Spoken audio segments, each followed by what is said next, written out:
नमस्कार, आप देख रहे हैं प्रदेश का सबसे भरोसेमंद news channel India news Uttar Pradesh Uttarakhand में हूं आपके साथ सौरभ त्रिपाठी। खास पेशकश में चर्चा करेंगे सरकार का इरादा, कल खुलेगा पिटारा को लेकर। दरअसल कल उत्तर प्रदेश सरकार अपना अनुपूरक बजट पेश करेगी। सरकार का अनुपूरक बजट धर्म, आस्था, परिवहन और ऊर्जा क्षेत्र के विकास पर केंद्रित रहने वाला है।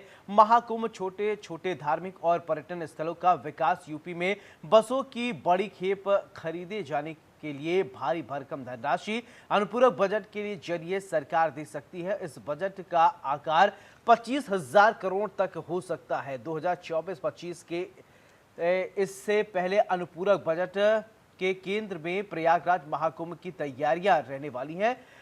महाकुंभ में पहुंचने वाले आस्थावानों की सुविधाओं और सहूलियतों के लिए विकास के लिए भारी भरकम धनराशि का आवंटन किया जा रहा है। इसके अलावा सरकार पर्यटन पर भी बड़ा खर्च करेगी। लेकिन देखने वाली बात है कि सरकार अपनी आमदनी और खर्च में कैसे तालमेल बैठाती है और राजकोषीय घाटा को सरकार कैसे मैनेज करती है। तो कुल मिलाकर खास पेशकश में इसी मुद्दे पर चर्चा करेंगे एक खास पैनल के साथ। तो अब अनुपूरक बजट पेश होने वाला है। बजट को लेकर तमाम कयासें लगाई जा रही कि सरकार का जो रोड मैप है, उत्तर प्रदेश सरकार का जब पिटारा खुलेगा तो उत्तर प्रदेश के लोगों के लिए क्या कुछ खास होने वाला है। सरकार का इरादा, कल पिटारा खुलेगा, उसको लेकर पूरी तैयारियां हैं। जनता भी टकटकी निगाहें लगाई हुई है कि आखिर सरकार के पिटारे से आम जनता को फौरी तौर पर क्या कुछ राहत मिलती है, क्या महंगाई से राहत मिलती है, या फिर जिस तरीके से अगर इंफ्रास्ट्रक्चर की बात करें,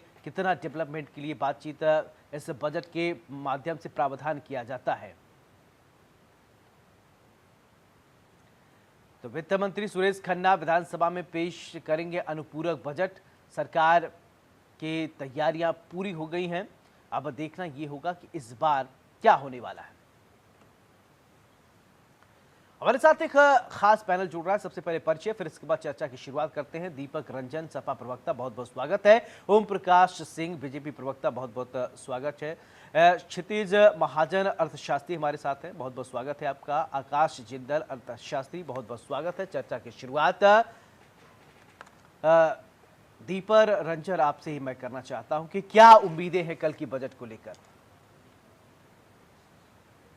देखिए सौरभ जी, जब से भारतीय जनता पार्टी की सरकार बनी है, उत्तर प्रदेश की जनता जो है वो लगातार उम्मीदें लगाए बैठी है। लेकिन पिछले अनुपूरक बजट का भी क्या हुआ क्या नहीं हुआ, ये तो देखने वाली बात है। और कल अनुपूरक बजट जो आने वाला है उसमें कितना धन एलोकेट होगा, कितना आवंटित होगा और किस किस मद में होगा। देखिए, हम समझते हैं कि इसे आपने जैसा बताया कि ऊर्जा क्षेत्र को लेकर के, धार्मिक क्षेत्रों को लेकर के, बसेस को लेकर के, लेकिन हम समझते हैं कि स्वास्थ्य की दिशा में भी जो है बजट की बहुत आवश्यकता है। क्योंकि जिस तरीके से हम समझते हैं कि उत्तर प्रदेश का स्वास्थ्य का बजट करीब मोर देन 40,000 करोड़ है, लेकिन इनको आवंटित कितना होता है? इनको होता है, स्वास्थ्य मंत्रालय को आवंटित होता है सिर्फ 21,000 करोड़ रुपए। तो मैं समझता हूं कि आज की तारीख में स्वास्थ्य सेवा जो है पूरी तरीके से लचर हो चुकी है। और हकीकत तो ये है कि आज की तारीख में उत्तर प्रदेश में बिजली की भी, ऊर्जा की भी बहुत बड़ी समस्या है। अगर ना आज तक उत्तर प्रदेश में कोई इन्होंने पावर प्लांट लगाया कि किसी पावर प्लांट में इन्होंने 7-7.5 की डबल इंजन की सरकार की, सौरभ जी बात करते हैं। लेकिन मैं समझता हूं कि उत्तर प्रदेश की महान जनता के लिए कोई भी पावर प्लांट नहीं लगाया गया, जबकि उत्तर प्रदेश सबसे बड़ा प्रदेश है और यहाँ की राजधानी लखनऊ है। लेकिन यहाँ पर भी आए दिन पावर कट की समस्याएं रहती हैं। लोग पावर कट की समस्या से जूझ रहे हैं। लोग कभी आपके बिजली ऊर्जा दफ्तर जाकर के वहां पर घेराव करने का काम करते हैं यहाँ की जनता। तो मैं समझता हूँ उस दिशा में भी, और शिक्षा की दिशा में भी, शिक्षा की दिशा में भी, अगर देखिए अगर हमारा उत्तर प्रदेश शिक्षित होगा तो निश्चित रूप से क्षितिज जी, मैं आपके पास आऊंगा। मैंने चर्चा की शुरुआत इसीलिए विपक्ष से किया क्योंकि पहले विपक्ष की उम्मीदें बहुत ज्यादा होती हैं। थोड़ा आप दीपक जी को सुनिए, फिर आप लोगों के पास मैं एक एक करके आता हूं। और एक चीज में सौरभ जी और कहना चाहूंगा कि उत्तर प्रदेश सरकार के मुख्यमंत्री जी जब सदन में खड़े होते हैं तो $1 ट्रिलियन की बात करते हैं। $1 ट्रिलियन मतलब 10 लाख करोड़ रुपए। और हमारा ग्रोथ रेट क्या है? जब तक ग्रोथ रेट हमारा 32 से 34% नहीं होगा, $1 ट्रिलियन की बात करना भी बेमानी होगी। अभी हमारा ग्रोथ रेट हम समझते हैं 12 से 13% है, और आप बात करते हो $1 ट्रिलियन की। तो निश्चित रूप से इस सरकार की सब हवाई बातें हैं। और पिछले मैं यार एक सीनियर इकोनॉमिस्ट हूँ, मैं नेशनल चैनल पे करता हूँ, इस तरीके से मेरी ट्रीटमेंट मत करो आप। आप कार्तिकेय शर्मा जी से पूछो मेरा लेवल, जिस तरीके से एंकर मुझे ट्रीट कर रहा है। नहीं आप नहीं नहीं, if you don't want to then don't take me, if you want to, no no, if you don't want to respect me, if you want to treat me this way then don't जी take me. जी सौरभ जी, जी सौरभ जी। चलिए क्षितिज जी, आप कुछ कहना चाह रहे थे, बोलिए। नमस्कार, मेरी आवाज सुन पा रहे हैं आप? जी जी जी। हाँ जी। सो देखिए, सबसे बड़ा स्टेट है in terms of number of people जो कैटर करता है, एक्सपेक्टेशन भी उस तरह से ज़्यादा रहती है। तो मुझे ऐसा लगता है कि दैट कहीं ना कहीं ये एक बहुत बड़ी अपॉर्चुनिटी है यूपी के लिए। और जिस तरह से अब तक कर्व आ रहा है, हम जितना टैलेंट देख रहे हैं आजकल में यूपी से उभर कर आ रहा है, प्रॉमिसिंग लोग आ रहे हैं। हम मानेंगे नहीं, हम अपनी कंपनी के लिए कितना भी काम कराते हैं, अब छोटे छोटे टाउन्स में इतने प्रॉमिसिंग लोग आ रहे हैं। तो गवर्नमेंट की पॉलिसीज बहुत हद तक वो होना चाहिए कि जहाँ पे वो एम्प्लॉयमेंट जनरेट कर सके। गवर्नमेंट की पॉलिसीज होनी चाहिए जहाँ पे वो इनको सही तरीके से डायरेक्शनली जो पैसा गवर्नमेंट के पास सरप्लस है यूज कर सके, और मैन्युफैक्चरिंग में टोटल फोकस करें, जो उन्होंने पिछले साल भी किया था, और उस पर पूरा एक फ्रंट फुट पे बैटिंग करें। बिकॉज आज मैन्युफैक्चरिंग से क्या होता है, आपकी रिलायबिलिटी फॉरेन मनी पे भी कम होती है, फॉरनर्स पे भी कम होती है, इंपोर्ट भी कम होता है। उसके साथ साथ आपके यहाँ जॉब क्रिएशन होती है, आपके यहाँ वेल्थ क्रिएशन होती है, आपके यहाँ खुद अपनी एक्सपर्टीज डेवलप होती है। आई थिंक मैन्युफैक्चरिंग एक बहुत क्लियर कट फोकस रहना चाहिए यूपी का, जहाँ तक मुझे लगता है, as per working and doing things for जो हमारे नौजवान हैं उनके लिए। क्योंकि हम इतनी जॉब नहीं क्रिएट कर पाएंगे, तो एंटरप्रेन्योरशिप में कैसे बिजनेस में उनको सपोर्ट कर सकते हैं, वो होना चाहिए। आकाश जी, कैसे देखते हैं कल का जो बजट होने वाला है, किस तरीके से आप देखते हैं, उम्मीदें जो लोगों की है, आपको क्या लगता है बजट कैसा होना चाहिए? देखिए, मेरे हिसाब से बजट क्या होगा उसके अंदर और क्या होना चाहिए, सबसे पहले तो बता दूं जी, इंफ्रास्ट्रक्चर पे मैसिव इन्वेस्टमेंट होने की संभावना है। ये सरकार, बीजेपी गवर्नमेंट, सेंटर में कहें एनडीए गवर्नमेंट, यूपी में कहें बीजेपी गवर्नमेंट, जी, इंफ्रास्ट्रक्चर के लिए जानी जाती है। और सरकार को अच्छे से पता है कि अगर मैन्युफैक्चरिंग को सपोर्ट करना, अगर जॉब जनरेशन करना है, तो उसके लिए क्या चाहिए, इंफ्रास्ट्रक्चर। जी, यूपी में पिछले सालों में भी योगी जी की सरकार ने इंफ्रास्ट्रक्चर पे काफी काम किया है। अब सेंट्रल गवर्नमेंट का बजट भी लें, they have allocated 11 lakh crore on infrastructure. अब इंफ्रास्ट्रक्चर का क्या है, अगर आप मैन्युफैक्चरिंग की ग्रोथ देखते हैं, चाइना की हिस्ट्री स्टडी करें, 1980 से 2010 तक जब चाइना मैन्युफैक्चरिंग की नंबर 1 इकोनॉमी बना है, तो इंफ्रास्ट्रक्चर के बेस पे मैन्युफैक्चरिंग डेवलप हुई है। तो आई थिंक इंफ्रास्ट्रक्चर पे ही एलोकेट करेंगे, मैन्युफैक्चरिंग बढ़ेगी। मैन्युफैक्चरिंग से क्या होगा, जॉब जनरेशन सबसे इंपॉर्टेंट यूपी के यूथ के लिए। क्या है, यूपी का यूथ क्या है, टैलेंटेड है, हार्ड वर्किंग है, नॉलेज है उसके पास, बट क्योंकि जॉब अपॉर्चुनिटीज उतनी नहीं है, तो उसे देश के अलग अलग हिस्सों में, कोई बेंगलुरु, कोई मुंबई, दिल्ली, इंडिया से बाहर अलग अलग जगह जाते हैं। तो आई थिंक जॉब अपॉर्चुनिटीज पे ऊपर काफी जो है फोकस होगा। दूसरा, एग्रीकल्चर के ऊपर भी जो है फोकस रहने की उम्मीद है। तीसरा जो है मेरे हिसाब से female child education, female child बालिका जो शिक्षा है, उसके ऊपर काफी स्ट्रेस होने की उम्मीद है। बिकॉज हो क्या रहा है, देखिए अभी तक जो है हम 12th के बाद बीए, बीएससी, बीकॉम की डिग्रीज वो करवा रहे हैं, उससे क्या होता है कि जॉब उतनी नहीं मिलती। तो मेरे हिसाब से जॉब ओरिएंटेड +2 या जॉब ओरिएंटेड ग्रेजुएशन के कोर्स आने की संभावना है, उसके ऊपर सरकार का काफी एलोकेशन हो सकता है। जॉब ओरिएंटेड कोर्सेज जैसे बेकर का course, culinary expert course, cooking का कोर्स, उसके अलावा कंप्यूटर डिजाइनर का कोर्स, ब्यूटी पार्लर का कोर्स, हेयर ड्रेसर का कोर्स, इस तरह के कोर्सेज जिससे कि हर बेटी को, जैसे वो 18, 19, 20 साल की हो, 25,000 रुपए घर में कमा के लाए। पहले अपने पिताजी का हाथ बटाए वो, और उसके बाद शादी के बाद अपने पति का हाथ बटाए। उससे क्या है, हम लगातार, मैं तमाम नेशनल चैनल्स पे बात करता हूँ हमेशा सेंट्रल गवर्नमेंट और स्टेट्स के डेफिसिट की। सबसे इंपॉर्टेंट आ जाती है हर घर के डेफिसिट को कैसे दूर किया जाए। डेफिसिट दर्शकों को समझा दूं, कमाई और खर्चे का गैप। तो मुझे इस सरकार पे पूरा कॉन्फिडेंस है।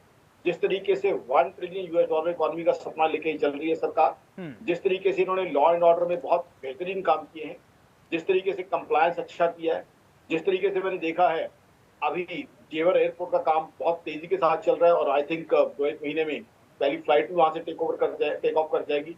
तो आई थिंक इंफ्रास्ट्रक्चर के ऊपर, गर्ल चाइल्ड एजुकेशन के ऊपर, हमारे किसान भाइयों के ऊपर, उसके अलावा जस्ट गिव मी 2 मोर, उसके अलावा एजुकेशन, ओवरऑल एजुकेशन पे काफी फोकस होगा। और जिस तरीके से यूपी सरकार चल रही है, जिस तरीके से लॉ एंड ऑर्डर ने बेहतरीन किया है, जिस तरीके से मेट्रो के ऊपर इन्वेस्ट किया है, I think I am sure Yogi Adityanath ji में वो पोटेंशियल है कि वो $1 ट्रिलियन इकोनॉमी तक यूपी की सरकार को ले जाएंगे और उसका फायदा यूपी के हर व्यक्ति को होगा पर कैपिटा इनकम के टर्म। जी ओम प्रकाश जी, मेरा सवाल आपसे, देखिए अंतिम में मैंने इसीलिए आपसे सवाल पूछा कि आप हमारे दो अर्थशास्त्रियों को सुन लीजिए और विपक्ष के नेता को सुन लीजिए, फिर इसके बाद बजट पर अब आप बोलिए कि कैसा कल बजट रहने वाला, जो उम्मीदें की जा रही है, जो हमारे अर्थशास्त्रियों ने कहा है और विपक्ष के नेता दीपक जी ने कहा है, सपा की प्रवक्ता, तो क्या उसी के अनुरूप होगा या कुछ और खास लेकर आ रहे हैं आप लोग?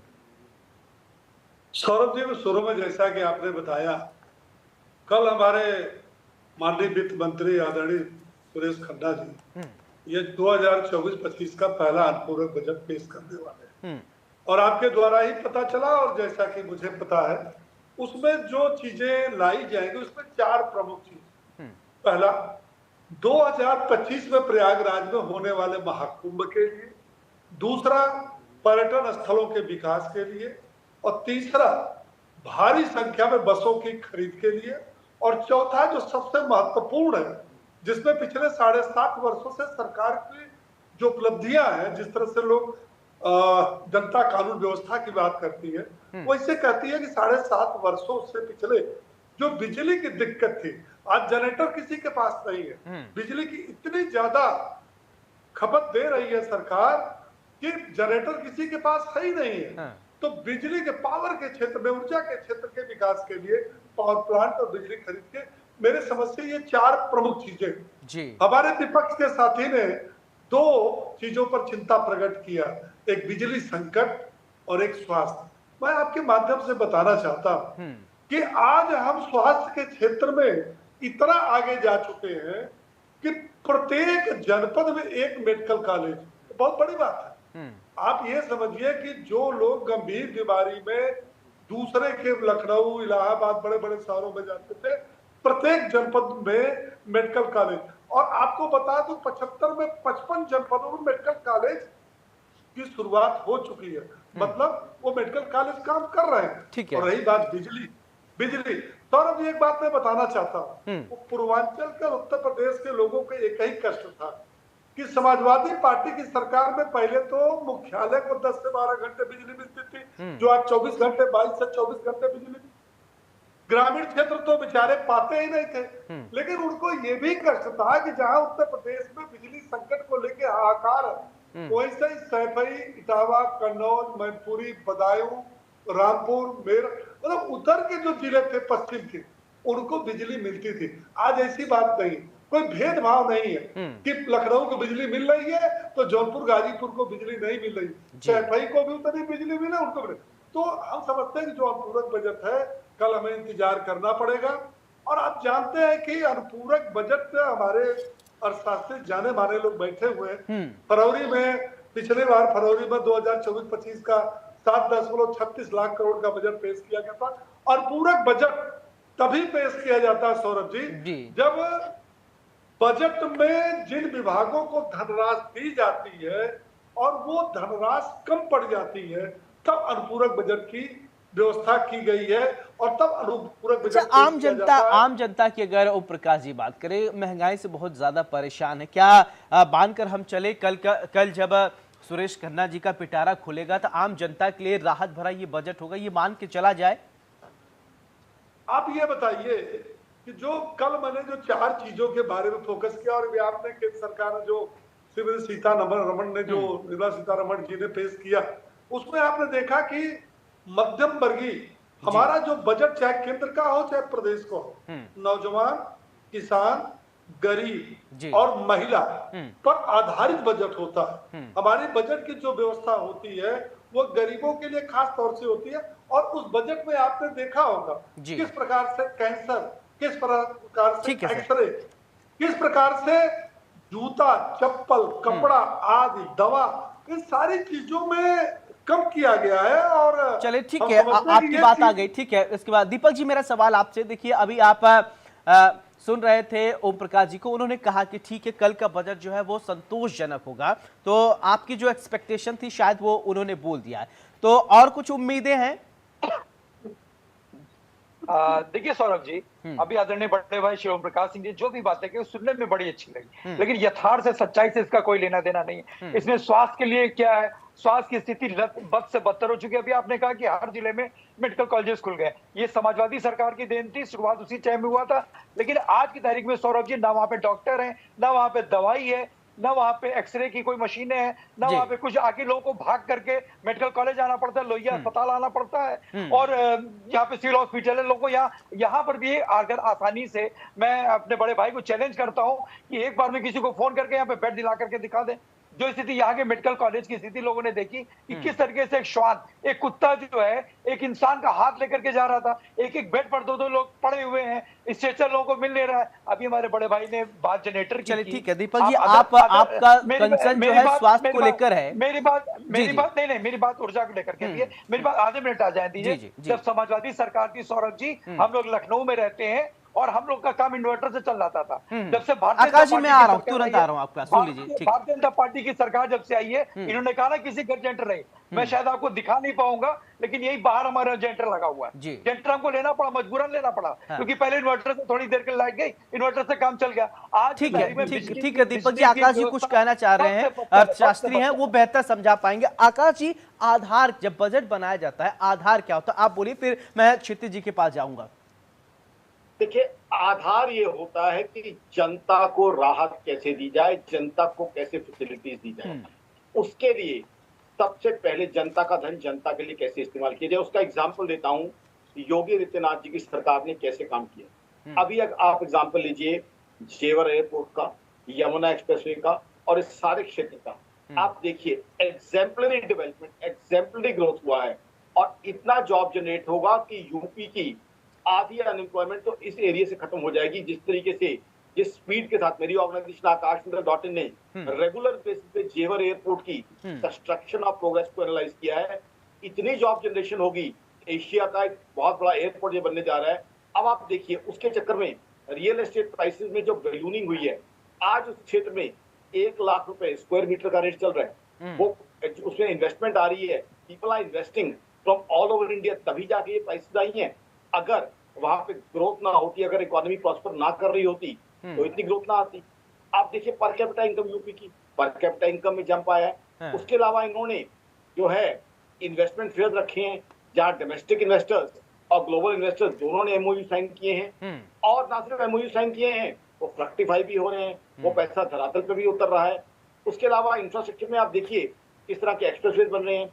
उसके बाद रिलीजियस टूरिज्म, जो बीजेपी के हमारे साथी मित्र बात कर रहे थे, रिलीजियस टूरिज्म यूपी के लिए बहुत बड़ा एसेट है। इस सरकार ने इस पोटेंशियल को रियलाइज किया है। चाहे महाकुंभ की बात हो, चाहे अयोध्या जी की बात हो, चाहे बात हो इधर मथुरा की, या बात हो बनारस की, सब जगह रिलीजियस टूरिज्म का पोटेंशियल इतना ज्यादा है। और जैसे जैसे Indian diaspora US, Europe, gulf सब जगह फैल रहा है, तो वो जो है टूरिज्म जो है, यहाँ के होटल इंडस्ट्री, गाइड्स, इंफ्रास्ट्रक्चर, सबको जो है बहुत रोजगार देगी। और ना सिर्फ रोजगार देगी, बल्कि बहुत अच्छा फॉरेक्स जो है वो भी अर्न होगा। अयोध्या में देखिए किस तरह का हमने पिलग्रिम्स जाते हुए देखे, उससे कितना ज्यादा रेवेन्यू जनरेशन हुआ है, पूरे क्षेत्र के अंदर तरक्की हुई है।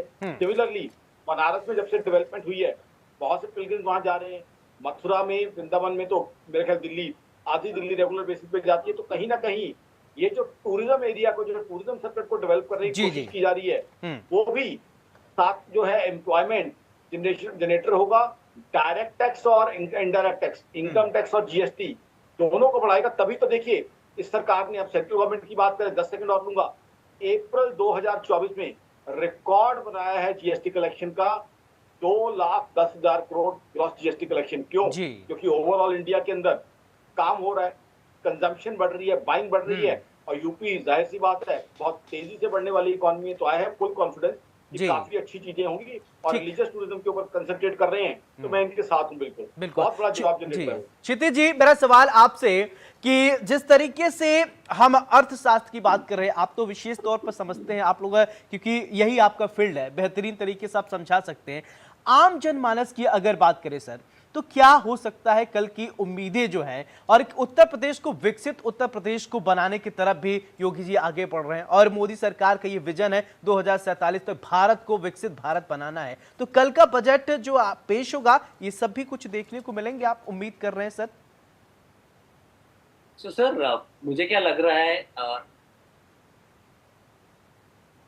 जी बोलिए। देखिए आम आदमी को जो रियायत दे सकते हैं स्टेट लेवल पे, आप इनकम टैक्स स्लैब में तो कुछ ज्यादा कुछ कर नहीं सकते हैं, हाँ। आप स्टेट लेवल पे कर सकते हैं, जहाँ पे सबसे बड़ी मैंने आपको बात करी है, हम एक यंग कंट्री है जी। हमारे पास जो पॉपुलेशन है 65 करोड़ पॉपुलेशन जो आपकी है लेस देन 40 इयर्स है, तो हमें सबसे पहले तो रोजगार जनरेट करना है, सबसे बड़ा काम जी। और उस रोजगार को लेके गवर्नमेंट का बहुत क्लियर कट फोकस रहेगा कि लोग भटके नहीं, डायरेक्शनलेस नहीं हो, इसलिए उनके लिए व्यापार की परिस्थितियां बेटर की जाए, उनके लिए जॉब्स क्रिएट करी जाए, तो उस पर इम्पैक्ट हो। दूसरा एक चीज जो होने वाली है जो बहुत इंपॉर्टेंट है, जो बजट में भी हुई थी, कि जो भी हमारे रिव्यूज हैं, जो भी हमारे पॉलिसीज हैं, जैसे बात कर रहे हैं कि हम जितने भी एम्प्लॉयज को 1 करोड़ लोगों को हम टॉप 500 कंपनी में ट्रेनिंग दिलाएं, जहाँ पे हम 5,000 रुपए पर महीने का उन्हें इंसेंटिव भी देंगे, तो उसको भी स्टेट गवर्नमेंट लागू करेगी, जो लोकल बेसिस पे कंपनी ऑफिस है कि उनको वहां पे ट्रेनिंग मिले और मुआवजा किया जाए।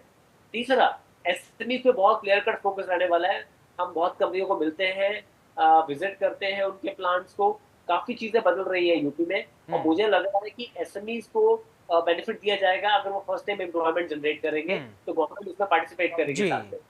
तो आई थिंक ये कुछ इंपॉर्टेंट पॉइंट्स है। मैं बार बार ये कह रहा हूँ, आम जनता हमारे लिए यूथ है, यंग जनता है, और उसको हमें कहीं ना कहीं केटर करना पड़ेगा। बिल्कुल। दीपक जी, आपसे चाहूंगा फाइनल कमेंट आप दें। देखिए सौरभ जी, यही बात तो हम भी कह रहे हैं कि जो बजट है ये अमीर को अमीर करने वाला बजट है और गरीब को और गरीब कर रहा है। अभी हमारे आदरणीय आकाश जी ने कहा कि वहां पर जमीन जो है वो 1 लाख रुपए स्क्वायर मीटर तक हो जाएगी। अरे अमीर तो 10 लाख रुपए स्क्वायर मीटर हो जाए तब भी खरीद लेगा, लेकिन गरीब बेचारा कहाँ जाएगा? वो तो 10,000 रुपए स्क्वायर मीटर भी अगर हो जाए तो नहीं खरीद पाएगा। आपने बजट में सोने का दाम कम कर दिया, मोबाइल का दाम कम कर दिया। जो यूनियन बजट आया सौरभ जी, उसमें आप बता दीजिए कि कहीं किचन का उसमें कुछ है, कहीं महिलाओं के लिए उसमें कुछ है, कहीं साग सब्जी को लेकर के जो रोजमर्रा की हमारी चीजें हैं उसमें कहीं घटौती हुई, डीजल पेट्रोल में कहीं कमी आई, जो हमारी रोजमर्रा की चीजें हैं। तो हम तो बार बार ये कह रहे हैं, जो अमीर है वो तो अमीर 10 लाख रुपए स्क्वायर मीटर। चलिए ठीक है, हम उत्तर प्रदेश के बजट से हम जो है एक्सपेक्टेशन लगाए बैठे हैं, और आप भी लगाए हैं, आकाश जी ने बताया, और ओम प्रकाश जी मैं चाहता हूं कि फाइनल कमेंट आप करें। देखिए सौरभ जी, पिछले 7 वर्षों से 7.5 वर्षों से जी उत्तर प्रदेश सरकार ने ईमानदारी से जो बजट प्रस्तुत किया है जी, उससे उत्तर प्रदेश के समग्र एवं संतुलित विकास के लिए वह बजट बहुत ही कारगर रहा है। अब मान लीजिए, मैं ये कहना चाहता हूँ कि प्रदेश के विकास के लिए कौन सा ऐसा क्षेत्र हमारे शास्त्री ने बताया, चाहे एयरपोर्ट हो, चाहे वो एक्सप्रेसवे हो, चाहे 4 लेन हो, 2 लेन हो, स्वास्थ्य हो, शिक्षा हो, मतलब किसान हो, महिला हो। बिल्कुल सर, हमारे पास थोड़ा वक्त की कमी है। बहुत बहुत शुक्रिया आप चारों मेहमानों का हमारे साथ जुड़े। तो कल का बजट बेहद ही खास होने वाला है, सरकार का इरादा पक्का है, कल खुलेगा पिटारा।